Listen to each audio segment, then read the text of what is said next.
ਸਤਨਾਮ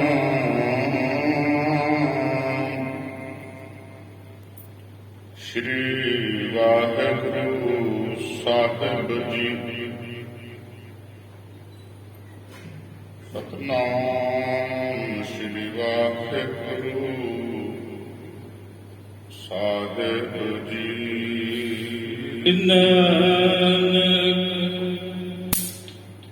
ਪਦ ਪੰਕਜ ਬੰਦਨ ਪਦ ਪੰਕਜ ਬੰਦਨ ਸਿਮਰਾਂ ਅੰਗਦ ਦੁਖ ਨਿਕੰਦਨ ਅਮਰਦਾਸ ਗੁਰ ਹਿਰਦੈ ਨਿਤ ਧਿਆਉ ਹਿਰਦੈ ਨਿਤ ਧਿਆਉ ਸ੍ਰੀ ਗੁਰੂ ਰਾਮਦਾਸ ਗੁਣ ਗਾਉ ਸ੍ਰੀ ਅਰਜਨ ਬਿਗਨਨ ਕੇ ਨਾਸ਼ਕ ਬਿਗਨਨ ਕੇ ਨਾਸ਼ਕ ਸ੍ਰੀ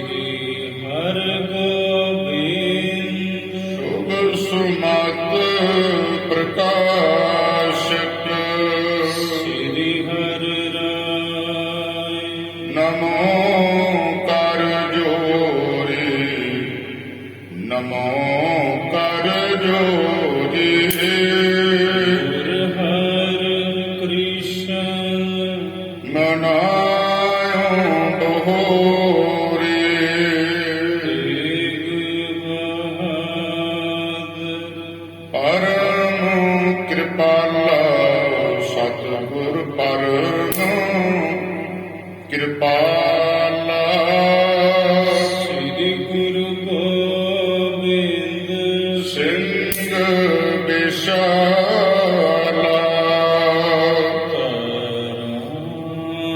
ਤਰਾ ਪਰ ਪੁਨ ਪੁਨ ਸੀ ਸਾਜ ਪੁਨ ਪੁਨ ਸੀ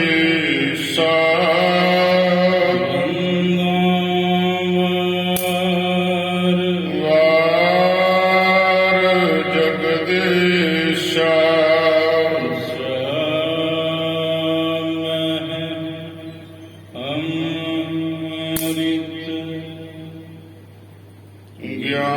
ਗਿਆਨ ਹੈ ਭਗਤ ਬੈਰਾਗ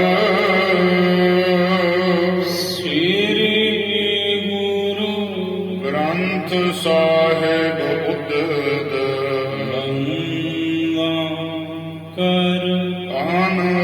ਅਨੁਰਾਗ ਕਮਾਏ ਜਿਨ ਬੇਕਾਰ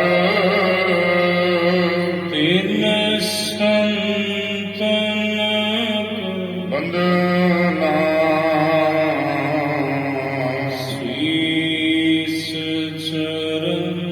ਪਰ ਤਾਰ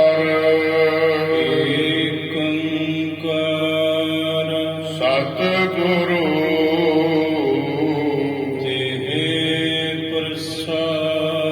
ਸੱਚ ਹੋਏ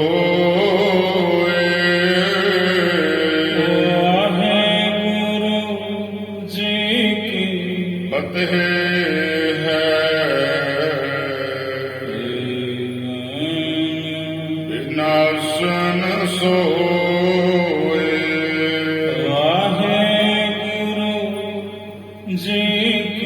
ਫਤਿਹ ਹੈ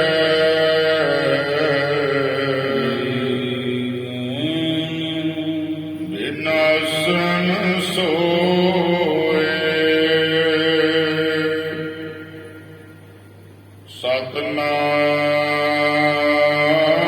ਸਤਨਾਮ ਸ੍ਰੀ ਵਾਹਿਗੁਰੂ ਸਾਹਿਬ ਜੀ।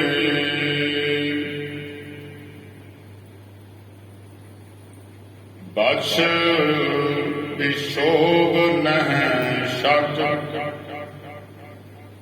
ਆਤੁਰ ਚੱਲੀ ਧਾਏ ਅਟ ਪਟ ਪਗ ਪਾਵੇ ਮਿਲੋ ਤਾਇਲ ਅਸਮਨ ਲਿਆਵੇ ਬਸ ਵਿਸ਼ੋਗ ਨਹਿ ਸਕ ਆਤੁਰ ਚੱਲੀ ਧਾਏ ਅਟ ਪਟ ਪਗ ਪਾਵੇ ਮਿਲੋ ਉਤਾਇਲ ਅਸਮਨ ਲਿਆਵੇ। ਸਾਧ ਸੰਗਤ ਜੀ ਵਾਹਿਗੁਰੂ ਜੀ ਕਾ ਖਾਲਸਾ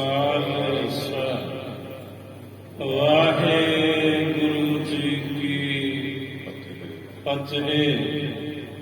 ਸ਼੍ਰਵਣ ਕੀਤਾ ਆਪ ਜੀ ਨੇ ਕੱਲ ਚੱਲ ਰਹੀ ਇਸ ਲੜੀਵਾਰ ਸ੍ਰੀ ਗੁਰੂ ਨਾਨਕ ਪ੍ਰਕਾਸ਼ ਦੀ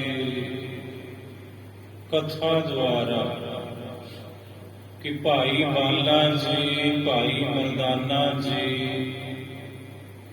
ਰਾਏ ਬੁਲਾਰ ਜੀ ਦੀ ਬੇਨਤੀ ਸੁਣ ਕੇ ਈਮਨਾਬਾਦ ਪਹੁੰਚੇ। ਗੁਰੂ ਨਾਨਕ ਸਾਹਿਬ ਦੇ ਚਰਨਾਂ ਵਿੱਚ ਤੇ ਸਾਹਿਬ ਜੀ ਨੂੰ ਜਾ ਕੇ ਰਾਏ ਜੀ ਦੀ ਤੜਫ ਔਰ ਦਰਸ਼ਨਾਂ ਦੀ ਪਿਆਸ ਔਰ ਕਿਵੇਂ ਉਹਨਾਂ ਦੀ ਬੇਵਲਤਾ ਹੈ, ਤੁਹਾਡੇ ਦਰਸ਼ਨਾਂ ਤੋਂ ਬਿਨਾਂ ਕਿਵੇਂ ਮਨ ਬੇਵਲ ਹੈ, ਇਹ ਸਾਰਾ ਕੁਝ ਦੱਸਿਆ। ਅੰਤਰਜਾਮੀ ਸਤਿਗੁਰੂ ਭਾਈ ਲਾਲੋ ਜੀ ਨੂੰ ਕਹਿਣ ਲੱਗੇ, ਲਾਲੋ ਤੇਰੇ ਵਰਗਾ ਇੱਕ ਪ੍ਰੇਮੀ ਹੈ ਸਾਡਾ, ਰਾਏ ਬੁਲਾਰ ਜੀ ਬਿਰਧ ਨੇ, ਤੇ ਹੁਣ ਅਸੀਂ ਉਹਨਾਂ ਨੂੰ ਮਿਲਣ ਜਾਣਾ। ਭਾਈ ਲਾਲੋ ਜੀ ਕਹਿੰਦੇ, ਮਹਾਰਾਜ ਤੁਸਾਂ ਕਿਹਾ ਸੀ ਕਿ 1 ਮਹੀਨਾ ਅਟਕਾਂਗੇ, ਪਰ ਅਜੇ ਤੇ 25 ਦਿਨ ਹੋਏ ਨੇ। ਸਾਹਿਬ ਕਹਿੰਦੇ ਕੋਈ ਗੱਲ ਨਹੀਂ ਭਾਈ ਲਾਲੋ, 5 ਦਿਨ ਜਿਹੜੇ ਬਾਕੀ ਰਹਿ ਗਏ ਫੇਰ ਆਵਾਂਗੇ। ਸਾਹਿਬ ਜੀ ਰਹਿਮਤਾਂ ਕਰਕੇ ਈਮਨਾਬਾਦ ਤੋਂ ਭਾਈ ਬਾਲਾ ਜੀ, ਭਾਈ ਮਰਦਾਨਾ ਜੀ ਸਹਿਤ ਤੁਰ ਪਏ ਤੇ 7 ਦਿਨ 7 ਰਾਤਾਂ ਵਿੱਚ ਰਾਏ ਭੋਏ ਦੀ ਤਲਵੰਡੀ ਭਾਈ ਬਾਲਾ ਜੀ ਦਾ ਜਿਹੜਾ ਖੂਹ ਹੈ, ਉਹਨਾਂ ਦੇ ਪਿਤਾ ਜੀ ਦਾ, ਉੱਥੇ ਆ ਕੇ ਬੈਠੇ। ਕਿਸੇ ਨੇ ਦੱਸ ਦਿੱਤਾ ਕਿ ਬਾਬਾ ਕਲਿਆਣ ਚੰਦ ਜੀ ਤੁਹਾਡੇ ਤੇ ਪੁੱਤਰ ਨਾਨਕ ਜੀ ਮੁੜ ਤਲਵੰਡੀ ਪਰਤ ਆਏ ਨੇ ਤੇ ਭਾਈ ਬਾਲਾ ਜੀ ਦੇ ਖੂਹ ਤੇ ਬੈਠੇ ਨੇ 3 ਜਣੇ। ਇਧਰੋਂ ਪਿਤਾ ਕਲਿਆਣ ਚੰਦ ਜੀ ਔਰ ਗੁਰੂ ਨਾਨਕ ਸਾਹਿਬ ਦੇ ਚਾਚਾ ਜੀ ਭਾਈ ਲਾਲੋ ਜੀ, ਸਾਹਿਬ ਜੀ ਦੇ ਸਤਿਕਾਰਯੋਗ ਮਾਤਾ ਧੰਨ ਮਾਤਾ ਤ੍ਰਿਪਤਾ ਜੀ ਤੇ ਨਗਰ ਦੀਆਂ ਸੰਗਤਾਂ ਵਹੀਰਾਂ ਘੱਤ ਕੇ ਗੁਰੂ ਨਾਨਕ ਸਾਹਿਬ ਜੀ ਦੇ ਚਰਨ ਪਰਸਨ ਤੁਰ ਪਈਆਂ ਨੇ। ਤੇ ਮਾਤਾ ਤ੍ਰਿਪਤਾ ਜੀ ਦੀ ਦਸ਼ਾ ਇੰਜ ਹੈ ਜਿਵੇਂ ਕਿਸੇ ਗਊ ਦਾ ਵਛੜਾ ਉਹ ਤੋਂ ਵਿਛੜ ਜਾਵੇ, ਕਈ ਦਿਨਾਂ ਬਾਅਦ ਉਹਨੂੰ ਉਸ ਗਊ ਨੂੰ ਵੇਖਣਾ ਮਿਲੇ। ਇਨ ਬਿਨ ਦੀ ਦਸ਼ਾ ਧੰਨ ਮਾਤਾ ਤ੍ਰਿਪਤਾ ਜੀ ਦੇ ਅੰਦਰ ਦੀ ਐਸੀ ਹੀ ਵੇਦਨਾ ਹੈ ਜੀ। ਬਤਸ ਬਿਲੋਕ ਨ ਬਹੁਤੇ ਬਾਸੁਰ ਜਿਵੇਂ ਜਿਵੇਂ ਬਹੁਤ ਦਿਨ ਕਿਸੇ ਗਊ ਨੇ ਆਪਣੇ ਬਛੜੇ ਨੂੰ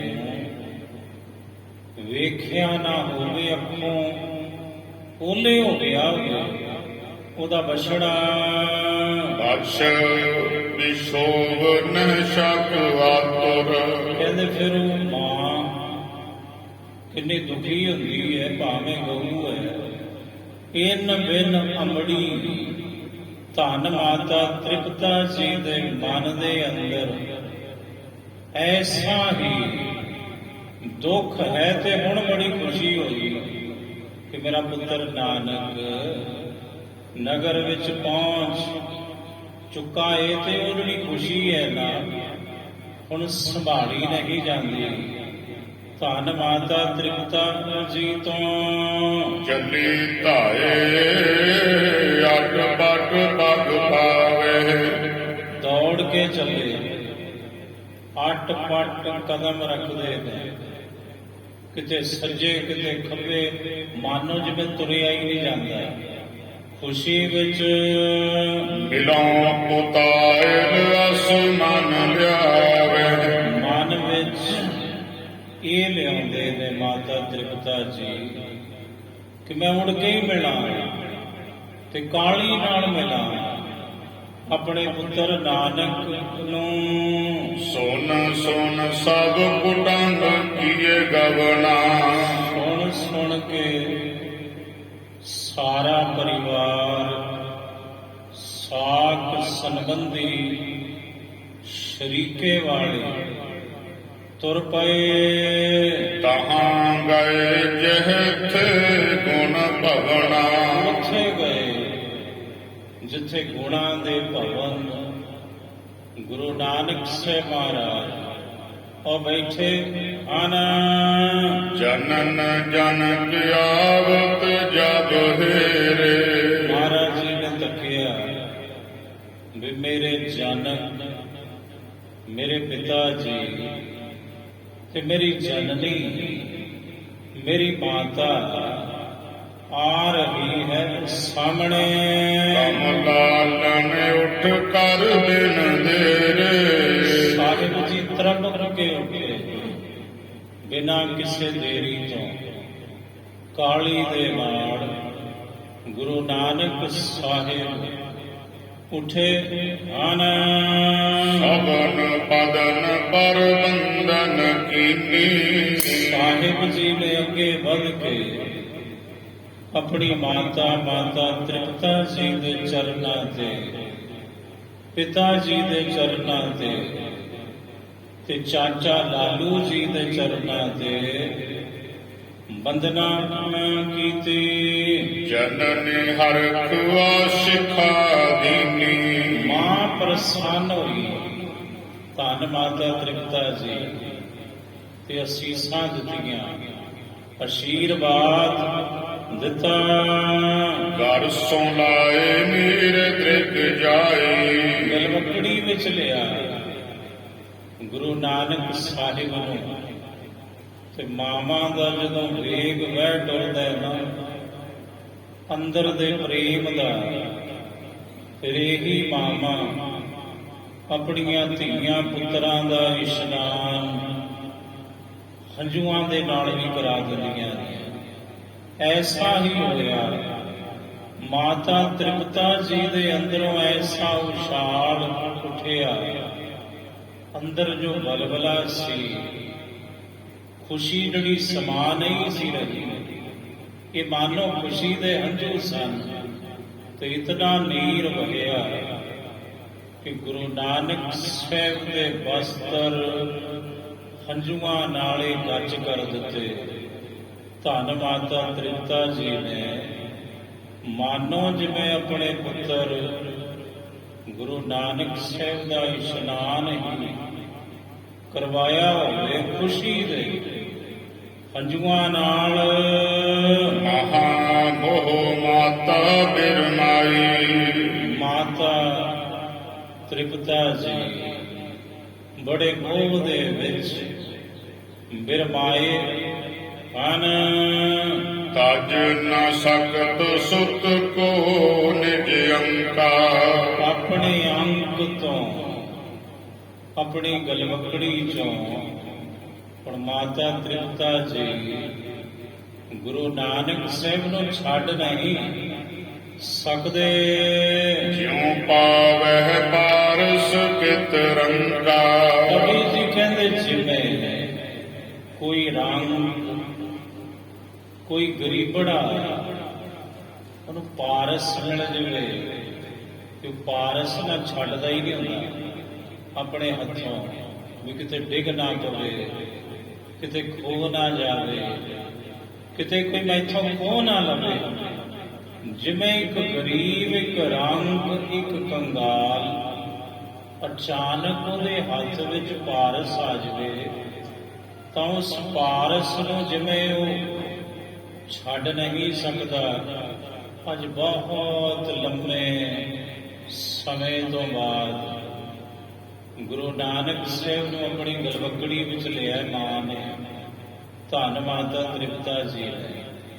ਤੇ ਮਾਤਾ ਤ੍ਰਿਪਤਾ ਜੀ ਗਲਵਕੜੀ ਤਿਆਗਦੇ ਹੀ ਨਹੀਂ। ਅਸ਼ਰਪਾਤ ਸੋ ਪੀਕੇ ਅੰਗਾ। ਸੁਣ ਲਿਆ ਤੁਸੀਂ, ਅਸ਼ਰੂਪਾਤ, ਜਿਹੜੇ ਨੇਤਰਾਂ ਚੋਂ ਅਸ਼ਰੂ ਅਥਰੂ ਗਿਰੇ, ਉਹਦੇ ਨਾਲ ਸਾਹਿਬ ਦੇ ਚੀਰ ਮਹਾਰਾਜ ਜੀ ਦਾ ਜਾਮਾ ਹੀ ਗਾਚ ਹੋਇਆ। ਮਨੋ ਪ੍ਰੇਮ ਪਰਵਾਹੇ ਉਮੰਗਾ।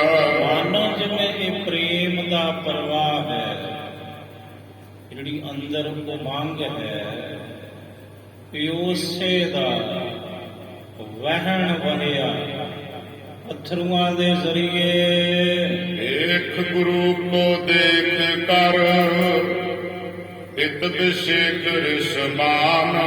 ਪਰ ਦੂਜੇ ਪਾਸੇ ਵੇਖੋ ਪਿਤਾ ਬਾਬਾ ਕਲਿਆਣ ਚੰਦ ਜੀ ਗੁਰੂ ਨਾਨਕ ਸਾਹਿਬ ਦਾ ਸਰੂਪ ਜਦੋਂ ਉਹਨਾਂ ਨੇ ਵੇਖ ਤੱਕਿਆ ਵੀ ਕਿਉਂ ਜੇ ਬਸਤਰ ਮੇਰੇ ਪੁੱਤਰ ਨੇ ਪਹਿਨੇ ਨੇ, ਤਾਂ ਪਿਤਾ ਬਾਬਾ ਕਲਿਆਣ ਚੰਦ ਜੀ ਬੜੇ ਰੋਹ ਵਿੱਚ ਆਏ, ਨੇਤਰ ਤਰਾਰੇ ਕੀਤੇ, ਅੱਖੀਆਂ ਲਾਲ ਹੋ ਗਈਆਂ, ਕ੍ਰੋਧ ਵਿੱਚ ਆਏ। ਹਨ ਕੱਟ ਕੁਕੀਨ ਇੱਕ ਨੁਕਤ ਕਰ, ਦੋ ਦੁਪੱਟੇ ਸੰਬਿਆਨ। ਕਿਹੋ ਜਿਹਾ ਭੇਸ ਸੀ ਗੁਰੂ ਨਾਨਕ ਸਾਹਿਬ ਨੇ ਆਪਣੇ ਤਨ ਤੇ ਕੀਤਾ। ਸਾਹਿਬ ਦੇ ਲੱਕ ਦੇ ਦੁਆਲੇ ਕੁਪੀਨ ਸੀ ਔਰ ਹੱਥ ਵਿੱਚ ਇੱਕ ਸਾਫਾ ਸੀ, ਪਰ ਦੋ ਚਾਦਰੇ ਸਨ ਸਾਹਿਬ ਦੇ ਤਨ ਦੇ ਉੱਪਰ। ਕੱਟਹਿ ਲਪੇਟਿਓ ਇੱਕ ਸੰਬਿਆਨਾ। ਸਾਹਿਬ ਨੇ ਆਪਣੇ ਲੱਕ ਦੇ ਇਰਦ ਗਿਰਦ ਇੱਕ ਚਾਦਰਾ ਲਪੇਟਿਆ ਸੀ। ਦੂਜੋ ਤਨ ਪਰ ਮਾਇਆ ਨਿਧਾਨਾ। ਤੇ ਦੂਸਰਾ ਮਹਾਰਾਜ ਜੀ ਨੇ ਕੱਢੇ ਤੇ ਲਿਆ ਸੀ ਚਾਦਰਾ। ਇੱਕ ਨੁਕਤ ਸਿਰ ਉੱਪਰ ਸੋਹੈ। ਇੱਕ ਸਾਫਾ ਗੁਰੂ ਨਾਨਕ ਸਾਹਿਬ ਦੇ ਪਾਵਨ ਸੀਸ ਦੇ ਉੱਪਰ ਸ਼ੋਭ ਰਿਹਾ ਸੀ। ਮਿਨਤੀ ਜੁਗਲ ਗਜਨ ਕਾ ਜੋ ਹੈ। ਉਹਦੀ ਮਿਣਤੀ ਸੀ 2 ਗਜ ਦਾ ਸਾਫਾ ਸੀ ਜੋ ਗੁਰੂ ਨਾਨਕ ਸਾਹਿਬ ਨੇ ਆਪਣੇ ਪਾਵਨ ਸੀਸ ਉੱਪਰ ਸਜਾਇਆ ਸੀ। ਐਸੋ ਧਿਆਨ ਧਰਤ ਸਿੱਖ ਜੇਉ। ਐਸੇ ਸਤਿਗੁਰੂ ਦਾ ਜਿਹੜੇ ਸਿੱਖ ਧਿਆਨ ਧਰਦੇ ਨੇ ਆਪਣੇ ਮਨ ਅੰਦਰ। ਮਨ ਬਾਛਤ ਫਲ ਪਾਵਹਿ ਤੇਉ। ਉਹ ਮਨ ਇੱਛਤ ਫਲ ਫਿਰ ਸਤਿਗੁਰੂ ਗੁਰੂ ਨਾਨਕ ਸਾਹਿਬ ਜੀ ਤੋਂ ਪ੍ਰਾਪਤ ਕਰਦੇ ਹਨ। ਜਬ ਕਾਲੂ ਬਿਖ ਰਿਸ ਮਨ ਕੀਨੀ। ਜਦੋਂ ਪਿਤਾ ਬਾਬਾ ਕਾਲੂ ਜੀ ਨੇ ਮਨ ਵਿੱਚ ਕ੍ਰੋਧ ਕੀਤਾ, ਰੋਹ ਕੀਤਾ। ਗੁਰੂ ਨਾਨਕ ਸਾਹਿਬ ਦਾ ਇਹ ਸਰੂਪ ਵੇਖ ਕੇ ਤਾਂ ਲਾਲੂ ਸਭ ਵਿਦ ਮਨ ਮਹਿ ਚੀਨੀ। ਹੁਣ ਗੁਰੂ ਨਾਨਕ ਸਾਹਿਬ ਦੇ ਚਾਚਾ ਜੀ, ਕਿਉਂਕਿ ਬੰਦੇ ਦੇ ਚਿਹਰੇ ਦੇ ਹਾਵ ਭਾਵ ਦੱਸ ਦਿੰਦੇ ਨੇ ਵੀ ਅੰਦਰ ਕਿਆ ਗਿਆ, ਤਾਂ ਗੁਰੂ ਨਾਨਕ ਸਾਹਿਬ ਦੇ ਚਾਚਾ ਜੀ ਨੇ ਜਦੋਂ ਹਾਵ ਭਾਵ ਤੱਕੇ ਆਪਣੇ ਭਰਾਤਾ ਪਟਵਾਰੀ ਬਾਬਾ ਕਲਿਆਣ ਚੰਦ ਜੀ ਨੂੰ ਸਮਝ ਗਏ ਵੀ ਲਓ ਹੁਣ ਖੈਰ ਨਹੀਂ, ਕਿਉਂਕਿ ਇਹਨਾਂ ਦਾ ਸੁਭਾਅ ਹੈ ਕਰੜਾ। ਹੁਣੇ ਬੋਲਣਗੇ ਕੁਝ ਸਰਬ ਬਿਦਨ ਸੋ ਅਦਕ ਬੁੱਧਿਵਾਨਾ। ਕਿਉਂਕਿ ਸਾਹਿਬ ਦੇ ਚਾਚਾ ਜੀ ਬਾਬਾ ਲਾਲੂ ਜੀ ਬੜੇ ਸਿਆਣੇ ਅਕਲਮੰਦ ਸਨ। ਕਰ ਵਿਚਾਰ ਤਿਨ ਬਚਨ ਲਖਾਨਾ। ਉਹਨਾਂ ਨੇ ਵਿਚਾਰ ਕੀਤੀ ਵੀ ਸਾਰਾ ਪਿੰਡ ਖਲੋਤਾ ਹੈ, ਕਿਤੇ ਉਹੀ ਗੱਲ ਨਾ ਹੋਵੇ ਜਿਵੇਂ ਗੁਰੂ ਨਾਨਕ ਸਾਹਿਬ ਨੇ ਖਰਾ ਸੌਦਾ ਕੀਤਾ ਤੇ ਪਿਤਾ ਜੀ ਨੇ ਸਭ ਦੇ ਸਾਹਮਣੇ ਆਪਣਾ ਹੱਥ ਚੁੱਕਿਆ ਗੁਰੂ ਨਾਨਕ ਸਾਹਿਬ ਦੇ ਉੱਪਰ। ਹੁਣ ਉਸ ਮੌਕੇ ਦੀ ਨਜ਼ਾਕਤ ਨੂੰ ਵੇਖਦਿਆਂ ਹੀ ਸਾਹਿਬ ਦੇ ਚਾਚਾ ਜੀ ਇੰਜ ਬੋਲੇ ਹਨ, ਅਮਰੀ ਤੁਮਰੀ ਏਕਹਿ ਲਾਜਾ। ਬਾਬਾ ਲਾਲੂ ਜੀ ਕਹਿਣ ਲੱਗੇ, ਮੇਰੇ ਵੱਡੇ ਭਰਾ, ਤੁਹਾਡੀ ਤੇ ਮੇਰੀ ਲਾਜ ਇੱਜ਼ਤ ਇੱਕੋ ਹੈ। ਜਸ ਅਪ ਜਸ ਕੋ ਕਾਜ ਪੁਕਾਜਾ। ਭਾਵੇਂ ਜਸ ਭਾਵੇਂ ਅਪਜਸ, ਭਾਵੇਂ ਸ਼ੁਭ ਕਾਰਜ ਤੇ ਭਾਵੇਂ ਅਸ਼ੁਭ ਕੰਮ, ਇੱਕੋ ਹੀ ਆਗਾ, ਦੋ ਨਹੀਂ। ਇੱਕ ਬਨਾਰਸ ਮਾਤ ਹਮ ਪਿਤਾ ਇੱਕ ਸ਼ਿਵ ਰਾਮ। ਇੱਕੋ ਹੀ ਸਾਡੀ ਅਮੜੀ ਦੇ ਆਪਾਂ ਦੋਵੇਂ ਜਾਏ ਆ। ਤੁਹਾਡੀ ਵੀ ਅਮੜੀ ਮਾਤਾ ਬਨਾਰਸੀ ਜੀ ਤੇ ਮੇਰੀ ਵੀ ਮਾਤਾ ਬਨਾਰਸੀ ਜੀ ਨੇ। ਤੁਹਾਡੇ ਵੀ ਪਿਤਾ ਸ਼ਿਵਰਾਮ ਜੀ ਨੇ ਤੇ ਮੈਨੂੰ ਵੀ ਸ਼ਿਵਰਾਮ ਜੀ ਨਹੀਂ, ਮੈਂ ਵੀ ਉਹਨਾਂ ਦੇ ਘਰ ਦਾ ਜਾਇਆ ਹਾਂ। ਹਮਰਾ ਤੁਮਰਾ ਭੇਦ ਨਹੀਂ। ਇਹ ਵੱਡੇ ਭਰਾ ਸੁਣੋ, ਸਾਡੇ ਤੇ ਤੁਹਾਡੇ ਵਿੱਚ ਕੋਈ ਫਰਕ ਥੋੜੀ ਹੈ, ਕੋਈ ਭੇਦ ਨਹੀਂ। ਸਾਡਾ ਤੇ ਤੁਹਾਡਾ ਹੈ ਏਕੋ ਸਭ ਧਾਮ। ਘਰ ਵੀ ਕੋਈ ਹੈ, ਮਾਪੇ ਵੀ ਕੋ ਨੇ, ਤੇ ਆਪਾਂ ਉਸੇ ਮਾਪੇ ਦੇ ਦੋਵੇਂ ਜਾਏ ਵੀ ਦੋ ਨਹੀਂ, ਆਪਾਂ ਇੱਕੋ ਹਾਂ, ਇੱਕੋ ਜਾਨ ਆ। ਕਿਉਂਕਿ ਤੁਸੀਂ ਮੇਰੇ ਵੱਡੇ ਭਰਾ ਹੋ ਤੇ ਪਿਤਾ ਸਮਾਨ ਹੋ ਮੇਰੇ। ਮਾਨੋ ਬਚਨ ਕਹਿਓ ਅਬ ਮੇਰਾ। ਇਹ ਮੇਰੇ ਵੱਡੇ ਭਰਾ ਬਾਬਾ ਕਲਿਆਣ ਚੰਦ ਜੀ, ਮੇਰੀ ਇੱਕ ਬੇਨਤੀ ਮੰਨਿਓ ਹੁਣ। ਬਚਨ ਸੁਭਾਏ ਅਧਿਕ ਹੈ ਤੇਰਾ। ਤੁਹਾਡਾ ਸੁਭਾਅ ਬੜਾ ਸਖਤ ਹੈ, ਕਠੋਰ ਹੈ, ਕਰੜਾ ਏ। ਨਹਿ ਦੁਰਬਾਪ ਬਖਾਨੋ ਕੋ। ਇਹ ਭਰਾ ਸੁਣ, ਲੋਕੀ ਵੇਂਦੇ ਨੇ, ਖੋਟੇ ਬੋਲ ਨਾ ਬੋਲਿਓ। ਆਪਣੇ ਪੁੱਤਰ ਨੂੰ, ਮੇਰੇ ਭਤੀਜੇ ਨੂੰ ਰੋਸ ਨਿਵਾਰੋ ਹਿਰਦੇ ਜੋ। ਜਿਹੜਾ ਤੁਹਾਡੇ ਮਨ ਵਿੱਚ ਰੋਸ ਉਤਪਨ ਹੋ ਗਿਆ, ਗੁਰੂ ਨਾਨਕ ਸਾਹਿਬ ਦਾ ਇਹ ਭੇਸ ਵੇਖ ਕੇ ਇਹਨੂੰ ਆਪਣੇ ਹਿਰਦੇ ਵਿੱਚੋਂ ਨਿਵਾਰੋ। ਆਨਣ ਉਜਰ ਮధుਰ ਬਰ ਬੈਨਾ।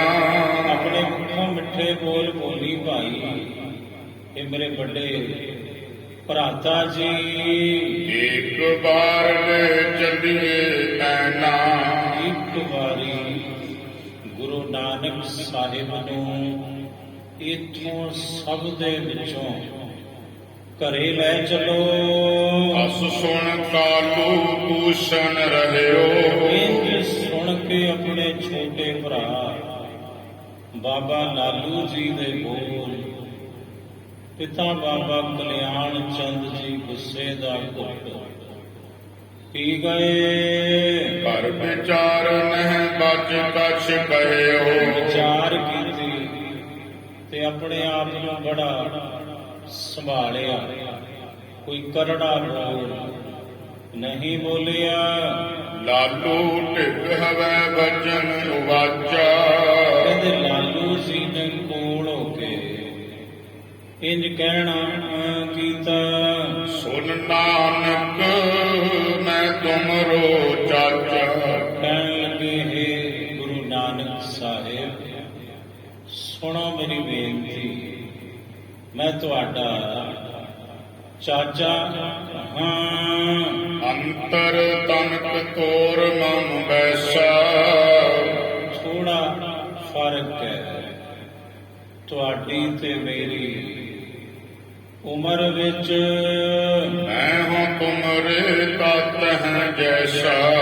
ਤੇ ਇੰਜ ਸਮਝ ਲਓ ਵੀ ਮੈਂ ਤੁਹਾਡਾ ਚਾਚਾ ਹਾਂ, ਤੇ ਮੈਨੂੰ ਭਾਵੇਂ ਆਪਣਾ ਸੇਵਕ ਸਮਝੋ, ਆਪਣਾ ਪੁੱਤਰ ਸਮਝੋ, ਜੋ ਮਰਜ਼ੀ ਸਮਝੋ।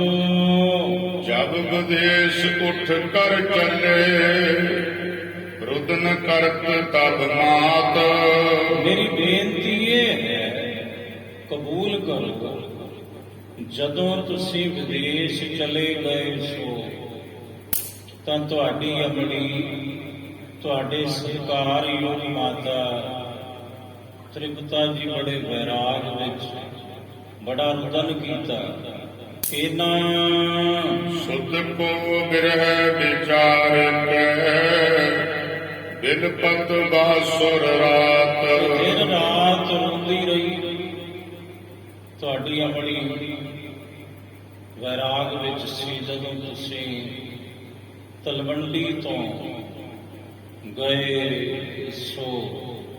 ਵਾਹਿਗੁਰੂ ਜੀ ਕਾ ਖਾਲਸਾ, ਵਾਹਿਗੁਰੂ ਜੀ ਕੀ ਫਤਿਹ।